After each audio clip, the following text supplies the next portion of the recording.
I'm really interested in expanding the context for thinking about food and, recognizing that it's so much more than the flavor of the food, the consumer experience of buying the food, even the nutritional value of the food, and that it really sort of, connects us into a web of life that we are part of. Practicing fermentation at home is just such a, great way to start focusing into those biological connections. I'm not saying it's the end of the process. I'm saying it can be a beginning of the process. Welcome to Voices of Esalen. I'm Sam Stern. Today we welcome my fermentation hero, Sandor Katz. He juiced me up with his book Wild Fermentation back in the old days. Sandor's taught hundreds of workshops demystifying fermentation and empowering people to reclaim this transformational process. His book, The Art of Fermentation, received a James Beard Award and was a finalist at the International Association of Culinary Professionals. He was named one of Chow magazine's top provacateurs, trendsetters, and rabble-rousers. Now, this self-described fermentation fetishist has a new book, Fermentation Journeys, and we get into it. But first, this. Join wisdom keeper Erika Gagnon November 8th to 12th for healing wisdom from modern times. You are your greatest healer. Learn about ancestral, lineage, rites of passage, ceremonies and rituals, sacred altars, medicinal plants, and the origins of disease in physical, mental, emotional, and spiritual bodies. Participate in a water prayer blessing, a sound healing journey, and a traditional South American healing ceremony. Book your spot now at esalen.org/workshops. And now here's my conversation with Sandor Katz. I want to ask you a favor. Hopefully this won't be too tedious for you, but I was wondering if you could do a couple minutes on the just basic benefits of fermentation for the benefit of those out there who just might not know, in order to ground the discussion. There are always practical benefits to fermentation.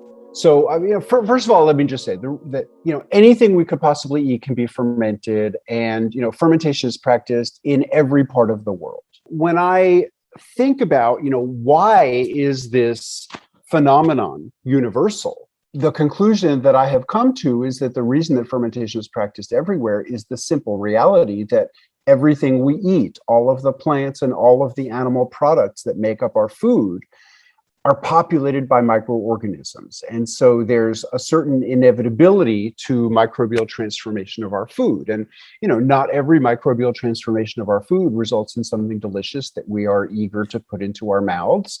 And, most of the food that we would discard, things that we would decide, things that have decomposed, things that are rotting, we have a whole other vocabulary to talk about, the microbial transformations that are undesirable.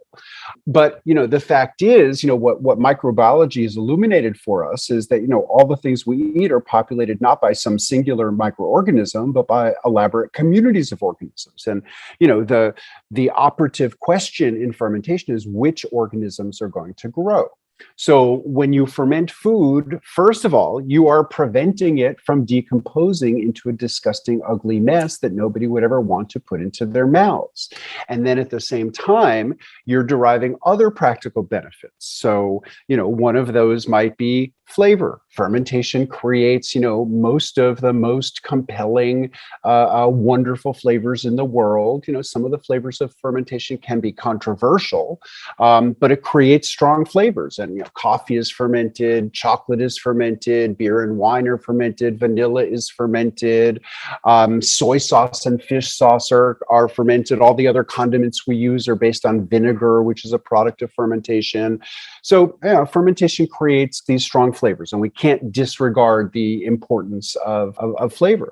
Beyond transforming the flavor of food, many foods are preserved by fermentation. Cheeses might be explosions of flavor and texture, but, at a practical level, they are strategies for preserving this most perishable of food resources, milk. So, cheeses are about preserving milk. Sauerkraut, pickles, kimchi, olives, these are all about preserving vegetables.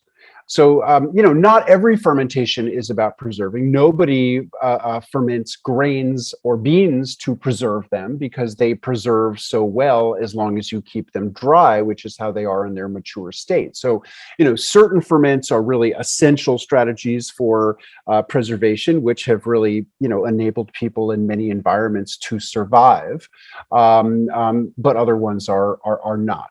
Then foods are transformed nutritionally by fermentation. And because the world of fermentation is so vast, it's a little bit hard to generalize. It's not as if, salami and bread and sauerkraut and natto, which is this Japanese soybean ferment. It's not as if these all have, precisely the same nutritional qualities, because they don't.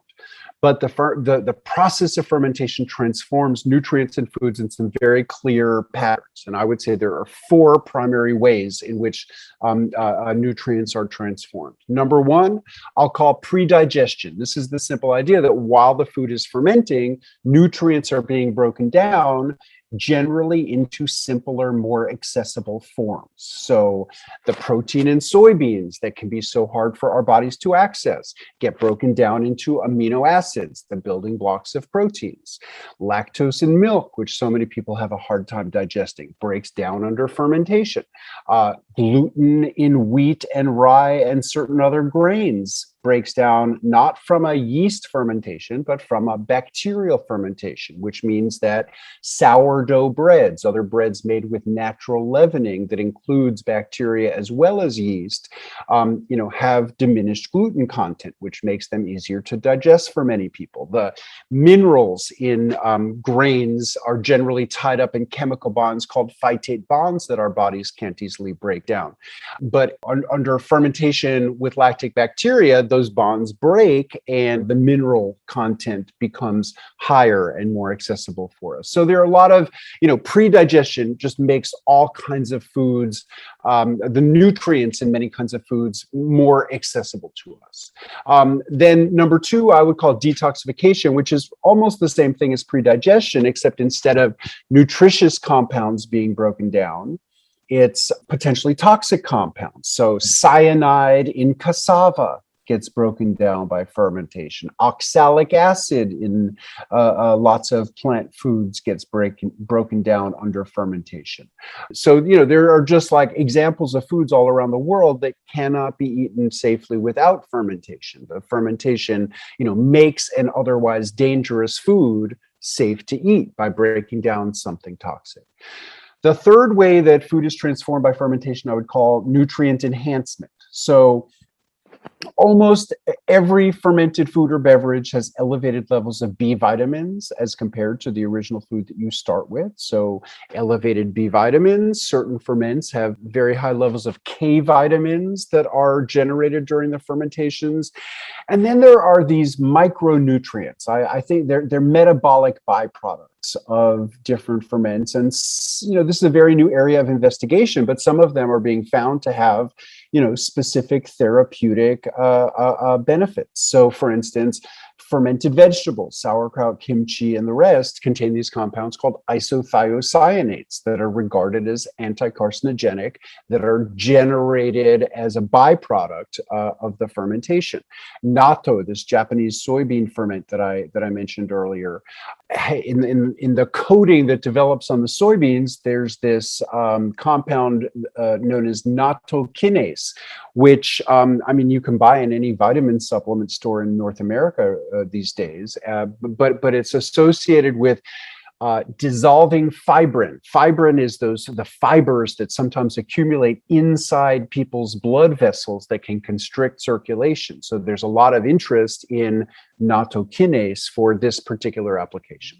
But what I would consider to be the most profound nutritional benefit of fermentation, the live bacteria themselves. And, not every fermented food has living bacteria still surviving. Certain for a loaf of bread, if you want to eat sourdough dough raw, and who wants to do that? It's teeming with bacteria. But once you put it in a hot oven and bake it into a loaf of bread, the bacteria have died. So, we just have to, it's not to say bread is a bad food. It's just to illustrate that, certain fermented foods are cooked or heat processed after they are fermented, and those are not dependable sources of the live bacteria. But the significance of the live bacteria in raw sauerkraut or kimchi or yogurt or other dairy products that are not cooked after their fermentation, the significance of these bacteria are that, they can help to restore biodiversity in the gut. And, we're learning more and more about how important bacteria are to our functioning and well-being. Bacteria enable us to digest our food effectively. They synthesize nutrients, so we don't have to find them in food. Our immune system is largely the work of bacteria. And, we're learning more and more about ways in which bacteria in our gut help regulate chemical systems all around our bodies, including our brains.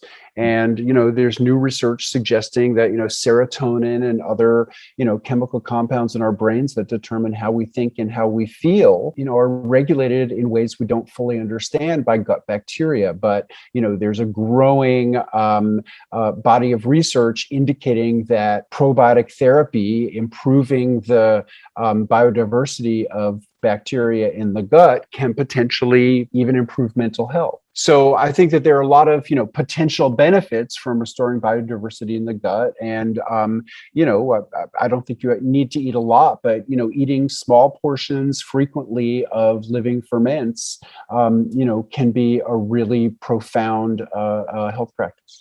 Thank you so much for that. That was so useful and so inspiring. I'm like, I want to go out and heal my gut a little bit more. What would you say to somebody who's kind of like interested in fermentation, but they don't feel like they have kitchen aptitude, or they don't feel like they have the money for it, or something like that? I would love to hear you talk to this person and also speak about being self-taught in the fermentation realm. Sure. Well, I would encourage people to sort of, not limit themselves in that way. I mean, obviously, the only way you build greater comfort in the kitchen is to try things in the kitchen. Follow recipes in cookbooks, or, now YouTube videos. Like anything you could possibly want to make, you can find a YouTube video and watch somebody making it. I would just say, get over it, try it. Like aptitude in anything, you can get better through practice. So try it. Now, money, that's an interesting, more complex question, because, the fact that so many new fermented products are showing up, on the shelves, especially of specialty stores, that are primarily accessible to more affluent people, is causing some people to think that, fermentation is really only, relevant or of interest to, people with a lot of disposable income. I certainly can see that, we have all of these new products that are sort of turning up in this context. But, I just like to remind people that, sort of fermentation is the ultimate in, practical use of food. I mean, all of these fermentation, practices developed as ways for people to make effective use of whatever food resources are available to them. The United Nations has published a whole series of publications 20 years ago: Fermented Fruits and Beverages, A Global Perspective; Fermented Cereal Grains, A Global Perspective. But really, their perspective was, in food scarce regions of the world, people could get more nutrients out of their food if they would ferment more of them. So they were really promoting fermentation specifically, as a strategy for people who don't have enough food. And, what I would say to people who, feel priced out of the commercial ferments is, the ingredients in most ferments are, really, really the most common kinds of ingredients that are not expensive. So, if you're put off by the, $10 price tag of a pint-sized jar of sauerkraut at the natural foods market, well, maybe you should go out and buy a head of cabbage for $1 and shred it and use a little bit of the salt that's already on your kitchen counter, and a jar that, some mayonnaise came in, that's sitting in your cabinet. and you can just do it. Like, you don't need a lot of fancy equipment. You don't need, a lot of precious ingredients. It really just takes a desire to do it. I mean, I also hear from people who just say, well, it's not a question of money. It's just like, I'm so busy. I don't have time for this. Fermentation takes time. It takes weeks. I don't have weeks. Well, if you spend 10 minutes shredding some cabbage, salting it, stuffing it in a jar, and then just put it aside for a week or two while you're living your busy life, then you'll have this jar of fermented cabbage. So when you're eating those quick meals where you're just like, throwing a piece of cheese on a piece of bread and, eating it while you run out the door, you can put sauerkraut on it and make it much, much more substantively nutritious. So I think that, people who feel like they don't have time are the people who need to do this more than anyone. Nice. Thank you for that one. You're so easy to interview. I can ask you anything and you can give me some good material. Let's talk about your book, Fermentation Journeys, out from Chelsea Green.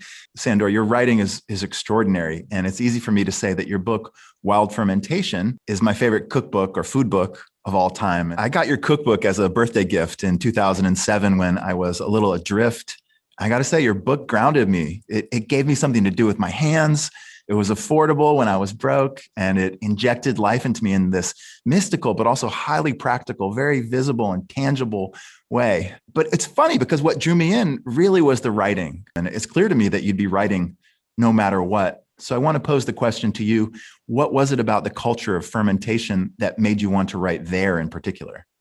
Well, first of all, thank you for the high praise. I'm so gratified to hear, when my books have been, important in people's path. So, that's about the most wonderful thing I can hear. Thank you. I always liked writing. In my youth, I envisioned, possibly being a writer as one of my paths in life. But, like so many young people, I just really didn't know what to write about.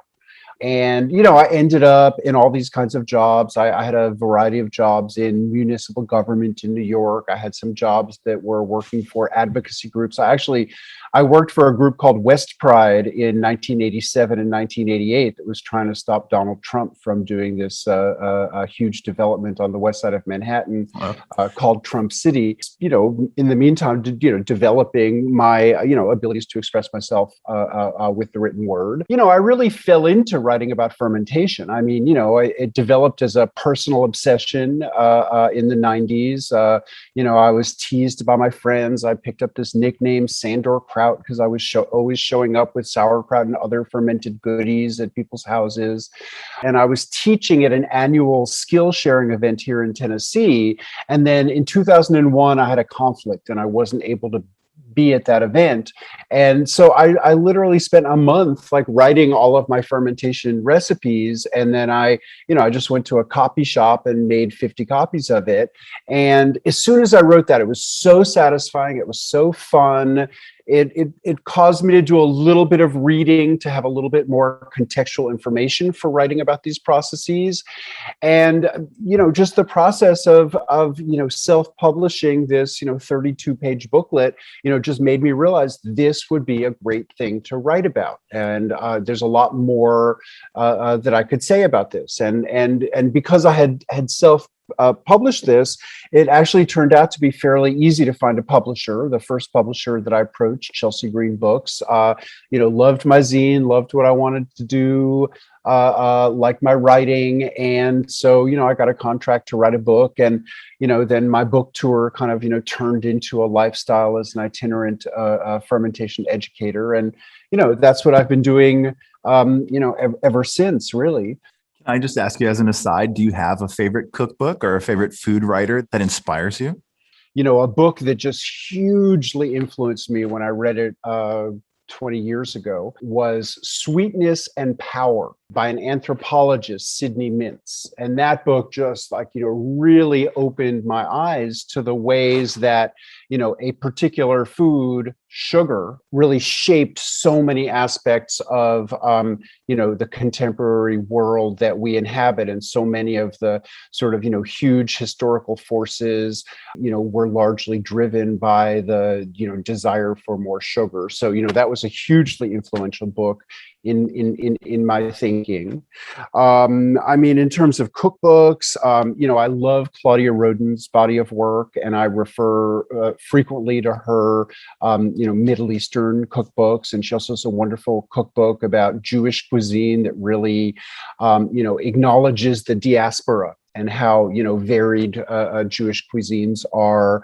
I love Madar Jaffrey's books. They really sort of introduced me to a lot of the basics of Indian cuisine. In terms of more recent books, I love Samin Nosrat's book, Acid Salt. I get them in the wrong order all the time. Acid Salt. But that's a wonderful cookbook that really gets beyond recipes. And my partner read that book from beginning to end, and just it raised the level of his cooking so much. I mean, it really just got him sort of thinking about layering flavors, and so I really appreciate that. Michael Twitty is a food writer who's doing amazing work, kind of connecting food and history with identity and psyche and ancestry, it's not a recipe book per se, or his work isn't focused on recipes, but it's really focused on sort of how important foods are to us beyond the level of physical sustenance. So I mean, sure, I think we're living in a time of a lot of exciting food writing, and I love being part of that. Yeah, thank you so much for that compendium. That's going to be really useful for the listeners of this podcast.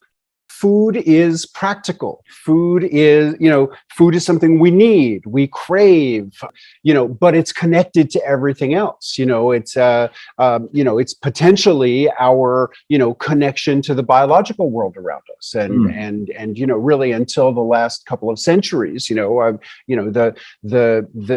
need to produce or procure food really drove people's activities and relationships with their environments. And, the food that sustains us is plants and animals that, until we develop this, global system, was generally from around us. And so, it really connects people to their environments, the idea of food being like a consumer experience where you walk into a store and you can buy anything, depending on how fat or thin your wallet is, really changes food from, being this, experiential thing that we're either producing or procuring, to something that we're just a consumer experience that we're going to buy, and that that distorts things.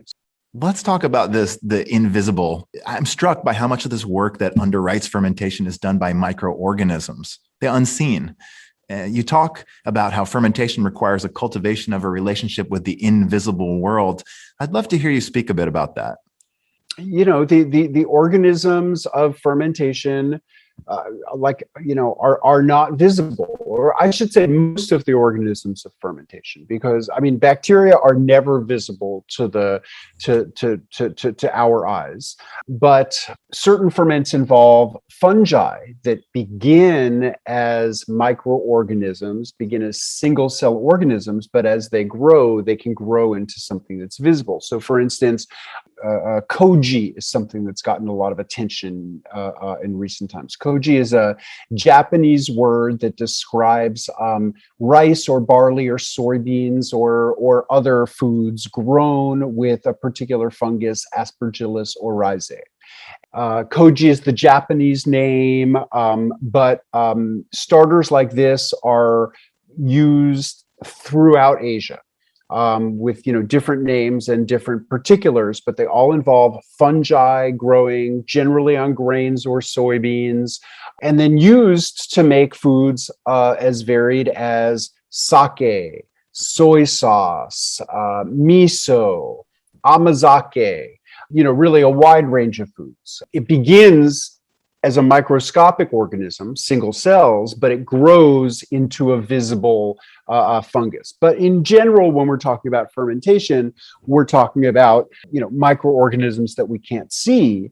And so, I mean, on the one hand, for many contemporary people whose primary point of reference for bacteria is how dangerous they are, it's easy to project danger. So, I mean, I would say in my career as a fermentation educator, the question that I've encountered more than any other question is, people, holding up a jar of, cabbage and other vegetables that they've just shredded and salted, and they're looking at the jar and they're looking at me and they're saying, how can I be sure I have good bacteria in here and not some, dangerous bacteria that might kill me? And so, because of the invisible nature of bacteria, it's very easy for people to, project anxiety. They know some bacteria can be dangerous.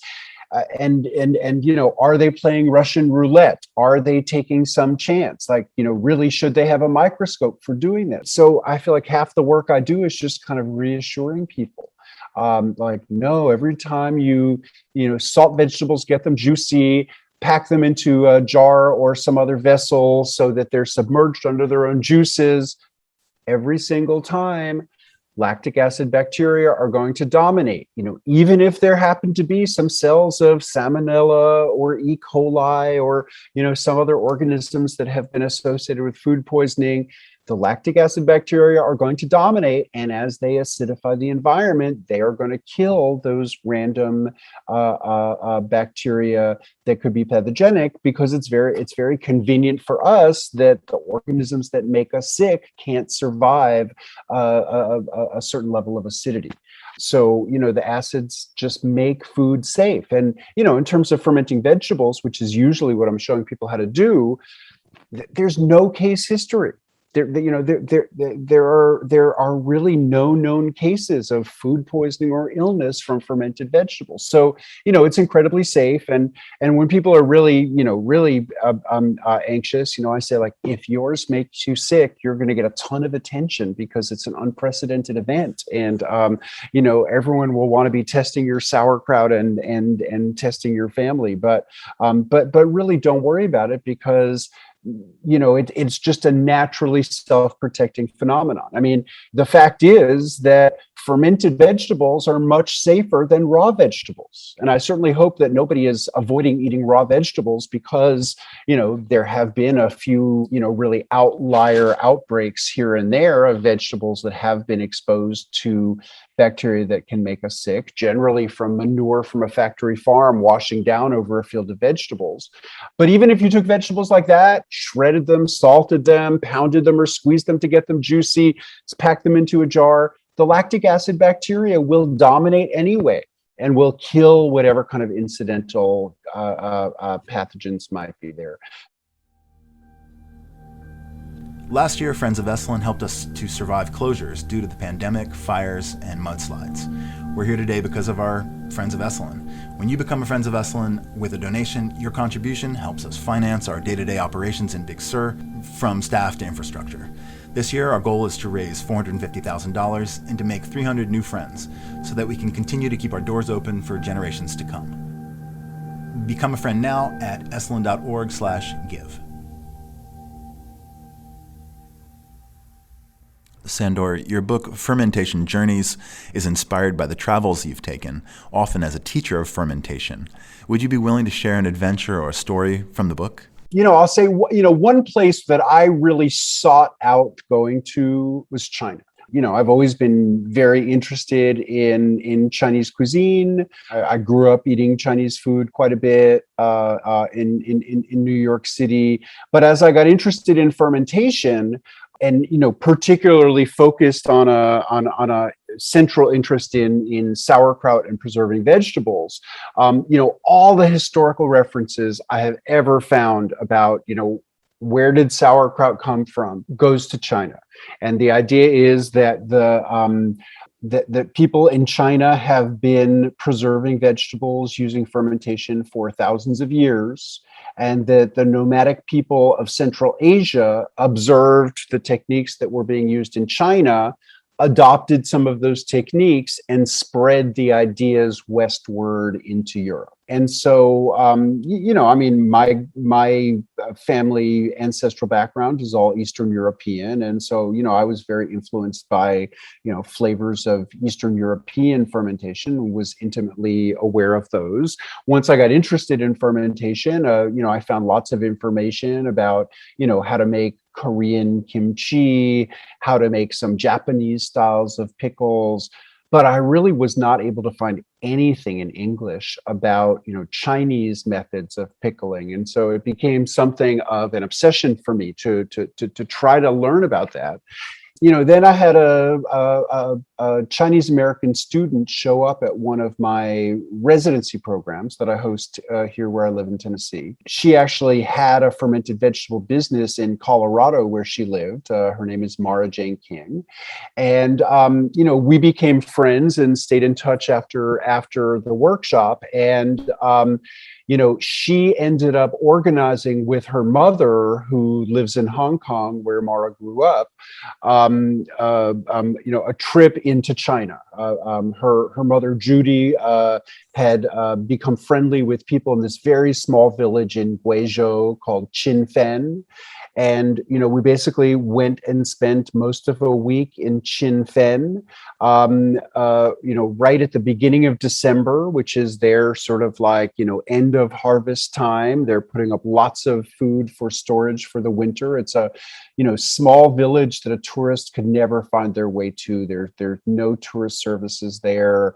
We stayed in a family's home. We ate with them and other families. And, we just got invited basically to go from house to house, and we made a rice alcohol, and we learned how to make various seasonings. We learned how to preserve a fish in a bed of seasoned rice. We learned how to preserve pork the same way, and we learned about pickling vegetables. And I will say, being in this little village, it is just so awe-inspiring and humbling to be in a place where people are, pretty much subsisting by what they are able to produce. I mean, I'm not saying they're subsisting 100% that way. They're definitely bringing in some food, but very, very little. And it's not, they don't have convenience shopping per se in this village. Like, people would have to travel a distance to do,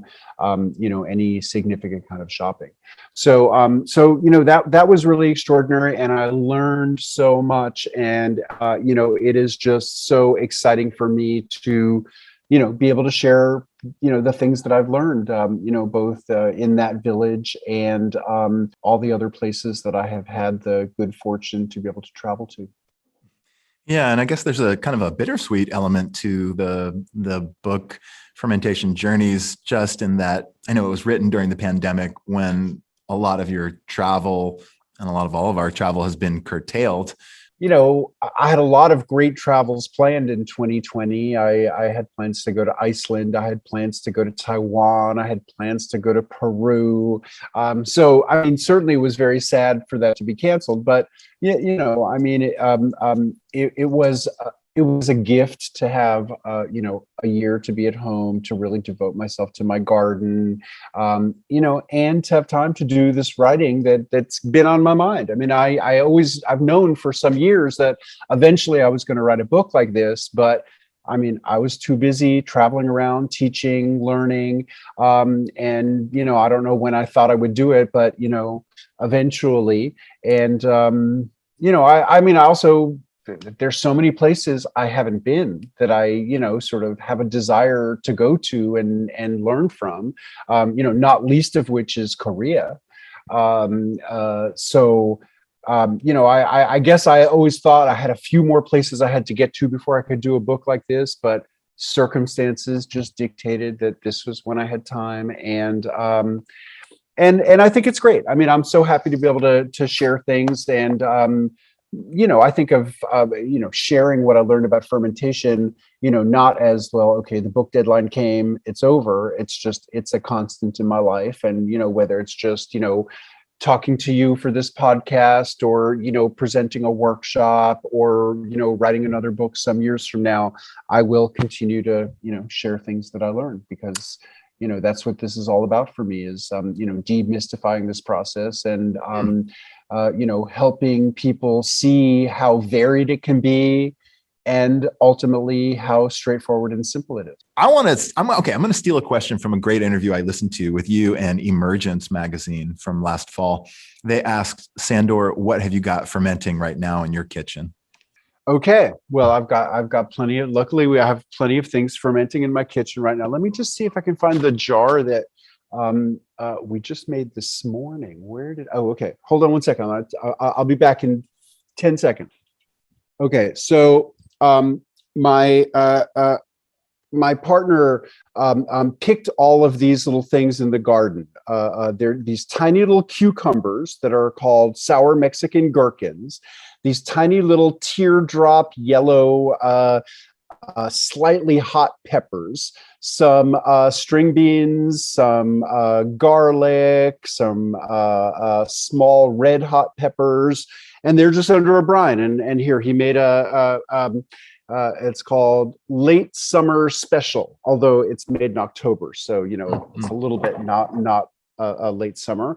I also have a jar of kraut, pink kraut, that is made from white cabbage along with a little bit of red cabbage, and so the color from the red cabbage bleeds and it all turns bright pink. I've just been replenishing my sourdough. Here's my sourdough starter. I'm winding it up, and I'm going to make some bread in the next couple of days. Let's see here. This is something I learned how to make in China, but this is a style of fermenting vegetables called pao cai. And what's notable about it is that it involves a perpetual brine. So there's a brine is a saltwater solution. In this case, I add a little bit of malt sugar, because the woman in China who I learned how to do this from used malt sugar. And then I have some seasonings in it. I mean, it's a little bit different from hers. I mean, everyone we visited in China had like slightly different seasonings. And I realized this is part of how, different families' pao cai is distinguished, is by the seasoning. So I have Szechuan peppercorns, chili peppers, garlic, ginger, star anise, and a little bit of dried licorice root. And then, vegetables in there. I have some cauliflower. I have a chunk of cabbage. And then I also have this spice called black cardamom in it, which has a really, really lovely, very distinctive flavor. So pao cai, which is a perpetual brine that I keep on adding more vegetables to, and I've just added vegetables the other day to this. Here's something interesting. This is concentrated kraut juice. I call this eau de kraut. Whoa. So sometimes I just end up with like a couple of gallons of kraut juice, and I'll drink smaller amounts of it. But when I have that much, I like to cook it down and concentrate it. I leave a little bit of it out raw to add in, so that there's a little bit of a raw element. But this is like more acidic than vinegar. It's very salty. I use it in salad dressings. I use it as a seasoning. Last night I made like a stir fry, and I put a little bit of this on the stir fry. So I use it for all kinds of seasonings. Then earlier I mentioned koji, which is this sort of Japanese name for a starter with a fungus, Aspergillus oryzae, growing on it. The power of koji is in the enzymes that it produces, and it produces protease enzymes that break down proteins into amino acids. It has amylase enzymes that break down complex carbohydrates into simple sugars. It has lipase enzymes that break down fats. So, it just can break down almost anything. So there's this contemporary Japanese idea called shio-koji, salt koji, and people mix koji and water and salt together. and leave it at ambient temperature, and then generally blend it into a paste and use that paste for marinating things. So all those enzymes, let's say you marinate a piece of fish or a piece of chicken in it, the proteins will start getting broken down into amino acids, which enhance the flavors. They create umami flavors.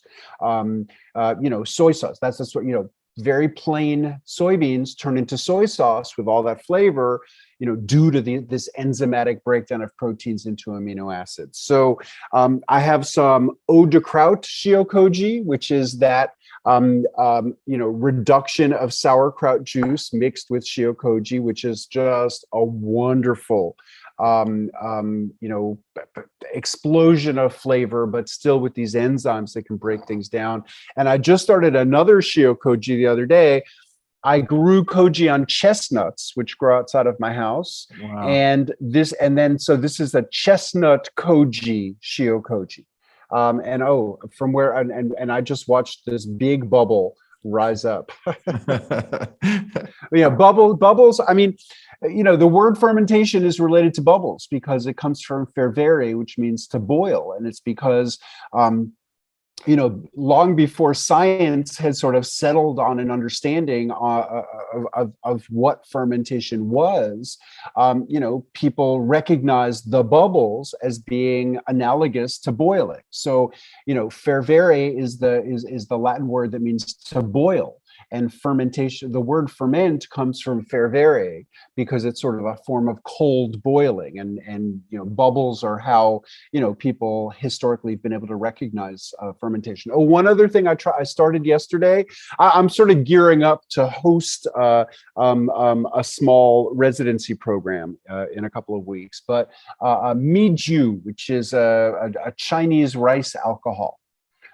So I soaked and steamed some sticky rice, and then once it cooled down, I added what are called Chinese yeast balls that you can buy in Chinese markets everywhere. They have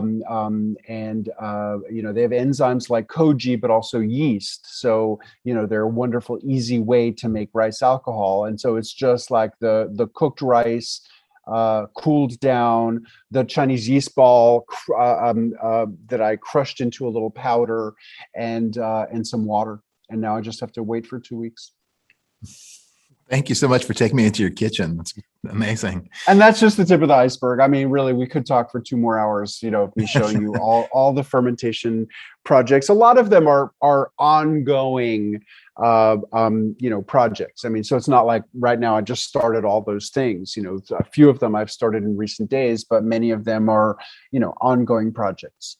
But I'm really interested in expanding the context for thinking about food, and recognizing that it's so much more than the flavor of the food, the consumer experience of buying the food, even the nutritional value of the food, and that it really sort of connects us into a web of life that we are part of. Practicing fermentation at home is just such a great way to start focusing in to those biological connections. I'm not saying it's the end of the process. I'm saying it can be a beginning of the process. The more we try to sever ourselves from the web of life, the more environmental destruction we cause, the less of a future we have. And so, I think that, by reclaiming our food as something greater than a consumer economic phenomenon, the better. And so, when I think about like the larger context for my work, that's really what I'm thinking about is, helping people feel motivated and empowered to reclaim food. Sandor Katz, your new book is Fermentation Journeys. It'll be out soon in bookstores. I was wondering if you could just tell us how to find you out in the world, out on the web. My website is wildfermentation.com. The workshops that I teach are all listed in there. There's information on my books there. Also, I have links there to all kinds of fermentation related resources on the World Wide Web. So, if you want to learn more, my website is a really good place to start. I'm on Instagram as Sandor Kraut. It would be great to see you on a cooking show. I'm open to it. If you if you have a cooking show you want me to be on, let me know. Let's try to do that. Sandor, thank you so much for joining us today. Okay, thank you, Sam. It's been great. Today's show is produced in conjunction with Michelle McCrary and Peter Kobabe. Our music is by Nico Holloman. If you like what you hear, please subscribe. Email me with your thoughts at voices@esalen.org. Become one with the ground under your feet. Listen to the world around you. Becoming of the Land, Right Relationship Without Dominance, Understanding the Terrains We Inhabit with Vivian Sansour. Unlock the sacred trilogy of bird, soil, and plant, December 17th to 20th. Sign up at esalen.org/workshops. Until next time, be well.